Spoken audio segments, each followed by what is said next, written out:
avocado salad. Now this one, we've been eating this in my house for like the last 2 weeks over and over and over again, and we love it. It's fabulous. Now the cool thing about this salad is it doesn't use lettuce. It uses cabbage, and cabbage is from the cruciferous family of vegetables, which that has the cruciferous family of greens like cabbage and kale. Those have way more cancer-fighting and disease-promoting compounds in them than just regular greens do. So the more cruciferous vegetables you can eat, the more health benefits you're going to get. And even though this is Napa cabbage, and even though it's light, it still has like as much nutrients as a dark green. So this is one of the exceptions to the rule about get the darkest green you possibly can. So Napa cabbage, the reason I like it is because it's got a really mild flavor. If you eat regular cabbage, it's got that sulfur flavor that some people don't like. This is very mild if you can't handle the sulfur flavor. Plus I like the texture because it's a lot easier to chew. It's not so chewing intensive. That's the other thing about salads is that, like, if you have to eat your salad for so long, like if it takes so long to chew that like you take all your time chewing and then you still don't have any calories in you, and then all you have energy left for is to eat a cheeseburger because you just used up all your energy chewing salad, right? We don't want to do that. So I like to get things also that are easy to chew so that you don't have to spend like 2 hours eating your salad. That's just not sustainable. Okay, so we've got Napa cabbage. I'm just going to plate this up for you. Now this salad isn't one that you can just mix up and put in a big bowl and serve just because of all the fruit and stuff in here. It doesn't keep well. So I keep if I want to eat this for more than one day, which I usually do, we keep all the individual components in little separate bags, and then we just build it right before we eat it, and then it keeps a lot better that way. So we've got our Napa cabbage, and then papaya. If you add fruit to your salad, wow, that increases the possibilities of it being delicious by, I don't know, like 1,000,000% or something. So I'm going to add papaya because it's beautiful. Look how rich and colorful this is. Papaya is awesome for your digestion, for people that have stomach problems or don't digest well. Papaya is full of lots of enzymes that help you digest other foods after you eat the papaya. Then we're going to have jicama. Most people are not familiar with jicama. It's called the Mexican potato, but it's really in the legume family. I like jicama because it's so crunchy. Listen to this. You hear that? It's so much fun. It's really juicy, and it's really crunchy, and it adds a nice kind of a sweetness, so it's kind of got the flavor of an apple, or kind of like a mixture of an apple and potato, but it's crunchy like a water chestnut, so love that stuff. Now again, I try to add onions to as many of my salads as possible, and the onions here really balance out the sweetness of the papaya with the rest of the ingredients. You can either use pecans or walnuts. Now here what we're doing is we're going to add in the extra fat to the salad. We're going to do that with the salad dressing and with the nuts. Anytime you can add nuts into your salad, let me tell you what it does. This is so cool. Greens have fat-soluble vitamins in them. And so if you just eat the greens with no fat, like if you listen to the media and you're just trying to cut out all the fat out of your diet, you have zero fat and you're just eating greens, there's a lot of nutrients you can't absorb unless you're eating fat along with it because of all the fat-soluble vitamins in there. So if you combine your greens with nuts or seeds or some kind of healthy oil, that helps you to absorb 10 times more nutrients out of the greens than if you eat it by yourself. 10 times! Like, that's crazy. So you've got nuts, which fill you up. They taste delicious. They've got a nice little crunch to them, and it helps you to absorb way more nutrients out of the greens. So don't forget to put your nuts on. You can use almonds or walnuts or pecans. Mix it up, whatever kind of nuts you like. And then avocado. Now, avocado has some of the healthiest fat in there. And if you eat avocados with your salads, it really helps to fill you up. When I was doing 100% raw diet, that was the one thing that helped get me through, was lots of avocados and lots of seeds and nuts. And if I didn't do that, I just couldn't get enough calories in my diet, and I found myself getting to the point where I just couldn't do 100% raw diet anymore if I didn't eat lots of avocados. So it wasn't unheard of for me to eat like 2 avocados or 3 avocados a day. But if you're eating healthy fats like avocados and raw nuts, it actually helps you lose weight.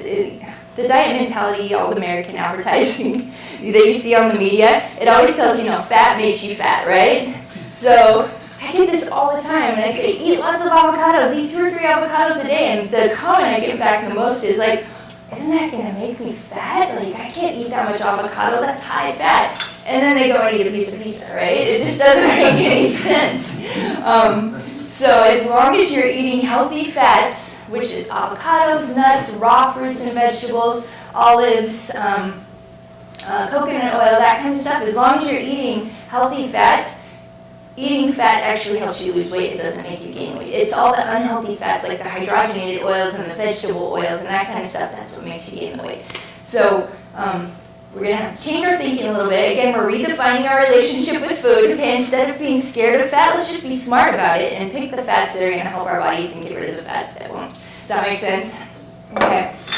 So, and we've got this. Doesn't that look beautiful? We've got the bright orange of the papaya, greens, browns, the red of the onion, and then we've got this bright pink dressing that looks so amazing. If this was a photo, I totally want to lick the screen right now. Doesn't that look awesome? And it tastes so good. Now, how easy was that? It was just a matter of chopping up a few vegetables. And I must be thinking, okay, the dressing must be the hard part. There is no hard part. This is great. Ready? Raspberries. Raspberries are another part of Dr. Furman's anti-cancer plan, or reverse chronic illness plan. There's several items on his plan: greens, onions, mushrooms, berries, nuts, and seeds. And we're trying to incorporate all those. Anytime you get a high daily intake of all of those things, your risk for disease plummets. So berries are one of those things. I just want to tell you a little thing about berries. If you can get them local and ripe and fresh, that's when you get amazing antioxidant potential. The brighter the berry, the more antioxidants. You can tell by the color of something how many antioxidants it has in it. So the brighter and more vibrant the color, the higher the antioxidant content. That goes with raspberries. Raspberries, this is cool. For anybody that suffers from yeast infections or candida infections, raspberries have something in them that helps to subdue the production of yeast. So yeast can't replicate itself, it can't grow in the environment with that chemical that's in raspberries. So for people that are having struggles with that, if you eat a lot of raspberries, that's going to help you to make it so the yeast can't grow. Also, if you eat the raspberries fresh and raw and local, you're obviously getting the most nutrition out of them. If you freeze them, some of the components in raspberries, like vitamin C, are reduced by 50%. So if you can eat them fresh, it's going to be the best for you. Frozen, obviously, in the middle of the winter is your second best choice. You're still 50% nutrition is better than 0% nutrition. So just keep in mind, though, that anytime you process fresh fruits and vegetables, the more processing you do, the more nutrients are lost. So just to give you a number to think about, 50% of vitamin C is lost out of raspberries just by freezing them. If you cook them, like 90 to 99% of the antioxidants are gone. So just think that over and do with it what you please. All right, for the dressing, I was going to show you how fast it is, and then I sit here and talk and make it take a long time. Raw local honey. This stuff is amazing. I have switched almost all of my sweetening over to raw local honey because it helps with digestion. It's antibacterial, antifungal, antiviral. It's used as a tonic for a whole lot of disorders, and tastes great. Love it. Then we've got some olive oil here. This dressing, if you're trying to cut back on your fat, don't cut back on the avocados and the olives, cut back on the oil. So if you want to make this dressing without the oil, just leave it out, it'll turn out fine. Vinegar, this is raw apple cider vinegar. Please don't use any other kind besides raw apple cider vinegar. Once you cook vinegar at high temperatures, all the nutrients are lost and it actually damages your cells instead of helping them. Healthy salt. And I think that's it. Ooh, that was easy. All right. Now plug your ears and watch the beauty happen. Easy and beautiful. Anything that's bright pink like that, I just want to take it out of the bottle. All right. So there you go. How is that? It takes minutes.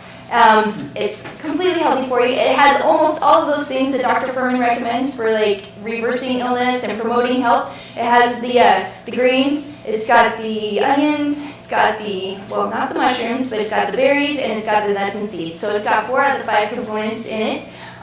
It's going to be really filling. If it's not filling enough, add more avocados, more papaya, more nuts. That'll fill you up.